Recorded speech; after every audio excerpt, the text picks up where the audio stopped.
All right, this movie is very dear to my heart. This franchise, actually, it's in my top. Toy Story is in my top 3 favorite animated movies of all time. The franchise is one of the best. We have to talk about this movie. Right away, it's a movie that nobody asked for.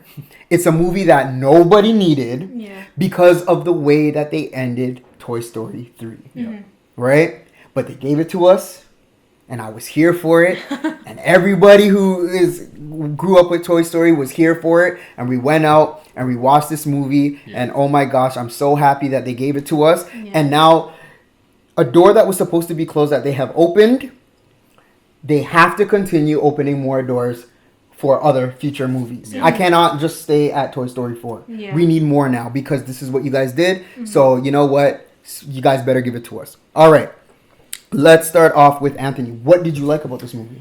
I mean, just to kind of start off with what you were saying, I didn't know if this movie was going to be a hit or a miss. Mm-hmm. Like, I knew it could have been good, but I also knew that it could have flopped. Mm-hmm. It flopped in a sense that it didn't meet the expectations of what the trilogy was as a whole. Because if we think back to The Incredibles 2, that one came out long after the first one. And while that wasn't terrible, it didn't have the same magic, I feel like, as the first. This movie, Toy Story 4, like, I didn't think it was going to be the perfect movie that I feel like it is. Mm-hmm. Like, I honestly can't think of any flaws. I enjoyed it all throughout. The nostalgia was there. The feels, you know, with Woody and all of the toys. You just felt all of the emotions that the original 3 movies gave us. Mm-hmm. And I love that it stayed true to that magic. It didn't feel like it was such a long gap between the third and the fourth. Like, I felt like it was a perfect continuation after. And going off of what you said, this movie has opened so many more doors that now you can make a Toy Story 5 or even a 6 if you want to do 2 trilogies, you know what I mean? Yep. I feel like this movie did an excellent job of staying true to what Toy Story is and just giving us a continued story. Yep. Like, it didn't feel like it was so different. It felt exactly the same. Like, it took off where it was supposed to. And I feel like the magic of the characters were all there. I felt like the story was great. The way that they made us feel for even the villain, the villain. They made us understand her side as well. There were so many moments where I wanted to cry. There were so many moments where I felt like my heart was just all like squishy and you know what I mean? Like, it just you can be an adult and enjoy this movie the same way you enjoyed the originals. Well, they gave us room to breathe. You know what I mean? What's so unique about Toy Story is they gave us the first and the second one kind of together. They were like 4 years apart, right? We're still young. We're still feeling out these characters, and we like them. And then they waited, about over 10 years to give us Toy Story 3. Then they waited 9 years, and it's like they're giving their audience a chance to grow up. Mm-hmm. And the issues that they tackle in the Toy Story in the Toy Story film, though it is a kid-friendly movie, it's honestly for adults. The message, the deep messages that they have behind the characters and the film and the themes and the the tones of this movie. Patricia, what did you think of it? Going on the same lines of what you guys are talking about, the thing with this movie, and it being the 4th movie in this series, is they constantly reinvent themselves with Toy Story, and it's like, and they do it so well. So like you said, it's the message and the story, like everything behind Toy Story is still there. It's just a reinvention of itself every movie that comes out, and this one just blew my mind because the evolution of the characters, the message behind it, even though there's a message, but it's still different than the other 3, right? Also, it hits like you guys said for an adult or a kid, but it's all around the board, age, culture, sex, anything. Anybody can relate to this movie at any point in their life, because the other ones are very specific to a specific time in your life. So that's people related more to that. But in this movie, it's like everybody can. They had a character in there for everybody that you can relate to. Just like Woody, for example, he could be like a parent now or a grandfather. Like you could do it like that. It's just, I don't know, they just constantly reinvent themselves, and I can't wait to see what they do next. They didn't give us a a movie to sell toys. That's not what it felt like.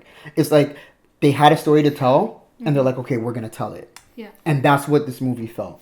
What I really like about the Toy Story films is the fact that they're a community. It doesn't matter what kind of toy you are. They meet a toy, they become friends with the toy. You know what I mean? Yep. And that's what I love so much about this is there's no divide within the toys. Like you're a toy, you're a part of us. Yeah. And I really love that. Like the new toys that they met in this new house, they're automatically family.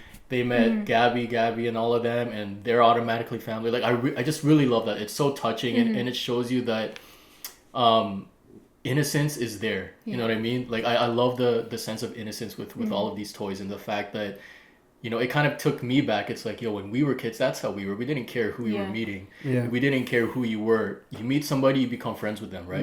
And it kind of, in some ways, makes me sad. It's like, oh, when you're older, it's not like that anymore. But I think that's exactly why this story is so good for adults, is because it takes you back to that place. And not just the nostalgia, but like from when you were as a kid and the experiences that you have when you were a kid. You can relate to these toys. Well, you know what I mean? that's the thing that I think they do really well with Toy Story is you're watching a movie about toys, right? Yeah. And it's called Toy Story, whatever. But they humanize the characters so well that you don't even think you're watching toys. Yeah. Right. When they introduced Forky and they said, oh, we have this new character, Forky, blah, blah, blah, and blah, blah, blah. I was like, oh, man. I'm like, they're just going to come with some cheese. Like, they're just throwing that in. It's kind of whack. I don't know if I'm going to like this. I didn't trust him at first. Like, and that was all just from hearing, oh, this Forky, and seeing, you know, that one trailer where they're all holding hands and then he's tripping over shit. Yeah. And I was just like, oh, my gosh. Like, I don't know if I'm going to, I know the movie's going to be good, but I don't know if I like this character.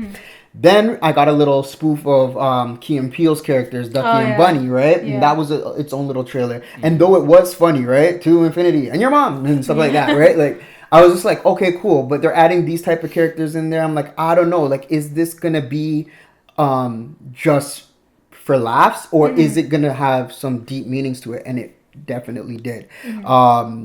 This was honestly the funniest of the Toy Stories. Yeah. There was a lot of jokes in there. That's because they added Key and Peele as well. There's a lot of that. But I think too, even the Captain Canada guy or whatever his name was, Duke Kaboom. Okay, he was somebody who I didn't really care for too much. I could have done without him, but I understood why they had him in there. But he was on the weaker side to me because there was so much going on. The Key and Peele characters, they were so good, and they could have been overplayed, and they weren't. No. They hit the mark perfectly. Yeah. And I think the reason for that is because they didn't focus on them all the time. Yeah. It's not like how a lot of Marvel movies do it, where they focus on the one-liners every 5 seconds. They were paced out properly throughout the movie, where you didn't get tired of them. Like every time they said something funny, or every time they were on screen, it was hilarious. Like especially that part when they were picturing how to get the key. Yeah. Oh my god! Yo, that could have been that so was over so the top, funny, but it was perfect. Yo, they hit you with that punch, and you were like, funny. I remember, I was just like, oh, okay, so this is where we're going. Where you think the whole franchise is going to change. Yeah. Oh man, like I think they paced them out really well, and not just them, but all of the characters. Buzz Lightyear showed up in times where he needed to,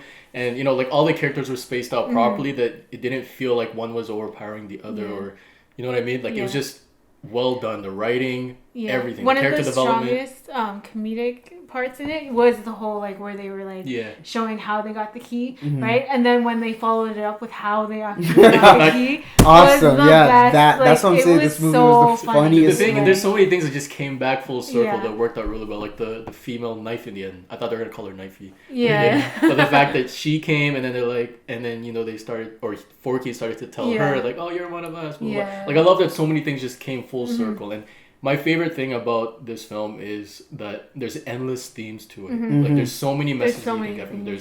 There's teamwork, there's family, there's friendship, belonging, identity, community. Like there's so many things that this movie, there's so many messages that it gives off both to kids and to adults. I think that is why this movie is just all around perfect. Oh, yeah. I don't think I'm ever going to take that back. Toy Story 4 was perfect. They had Bonnie's story, Forky's story, Woody's story.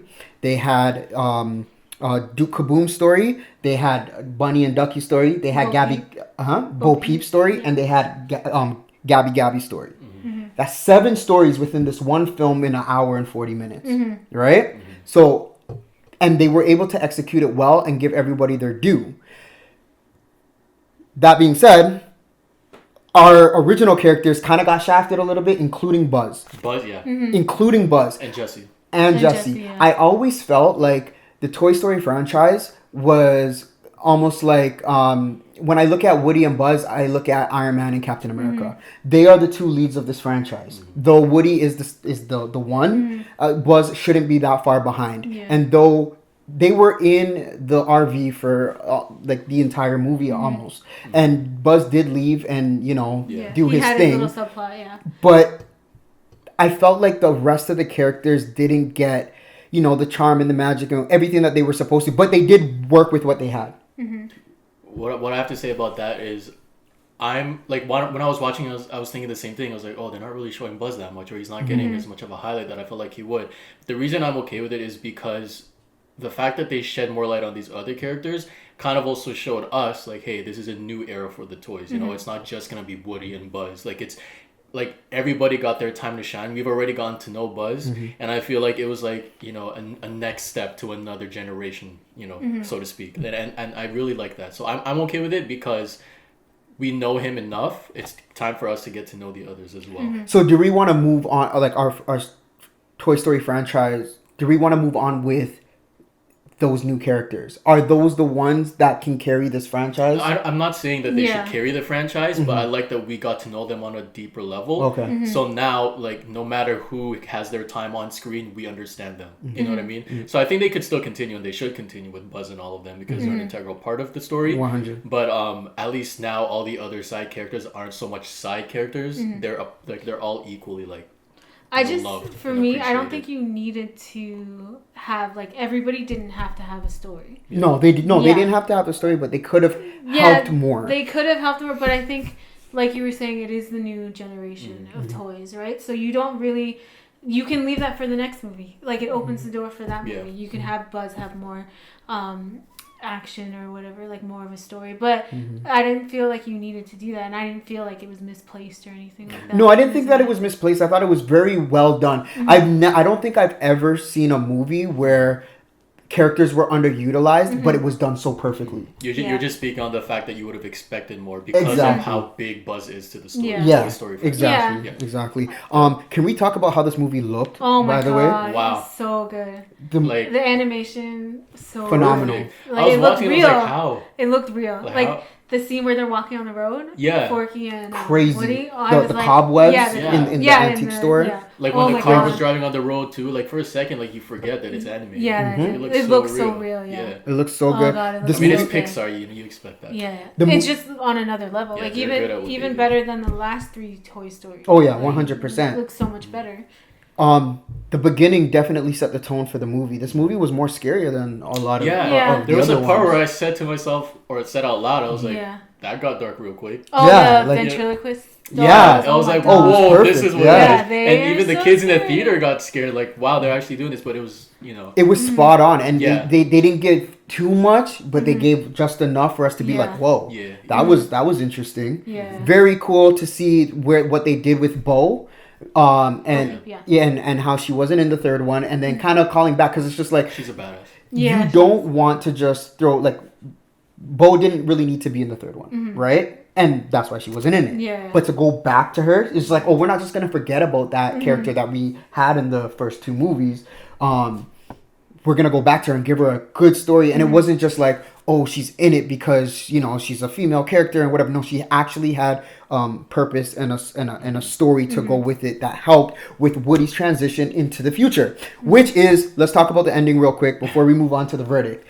What the hell? I did not expect that, though I did have a little hints here and there, but I didn't think that they were actually gonna do that. What are you talking about? Very bold, the ending. Very bold to split the crew up. Right? Woody gets his story, and I don't know. Here's my predictions. Toy Story 5 or Toy Story 6, we are going to get Andy. Andy is definitely coming back. I think whatever their last movie is when Andy comes back. If Woody did stay with the rest of them, it would have been too predictable. It would have been like, okay, this is just the same ending that we've been getting in the last 3 movies. So for his character, it was the most natural thing for him to go with Bo Peep. And imagine when they Yeah. reconcile again. Yeah. How good that's So gonna like the feel. whole story, Yeah. like that could even move to the next movie where Yeah. they all like come back together, Yeah, and then exactly. Andy becomes involved and stuff. Yeah, like the that. I just think reunion, it it's was gonna be like the good. best choice for his character. Now I feel like he did something for himself, which is pretty cool. And I was like, we're talking about this about toys, I know. and that's how good this know. movie is. Yeah. All right, let's go to the verdict because we have to move on. Anthony. This movie was such an adventure. No flaws on my end. I'm giving this movie a 10. Toy Story 4, you got a friend in me. I'm gonna go ahead. I had to do No, honestly, that's perfect. Yeah. I have to go with a 10 as well. Like I love seeing these characters. I want to see more of them. They have a special place in my heart, and I don't think that we should wait too long for another sequel to this film. And I think that we won't have to wait too long. For sure. I give it a 10 as well. I think there was no flaws. Mm-hmm. I didn't Yeah. find one bad thing about this movie. Like the pacing, the timing, how long it was, everything. The humans, like the interaction between the humans and the toys. Like, So good. oh, I felt all of that. It was Yeah. like, yeah, perfect movie. Cool. Let's kaboom. Go!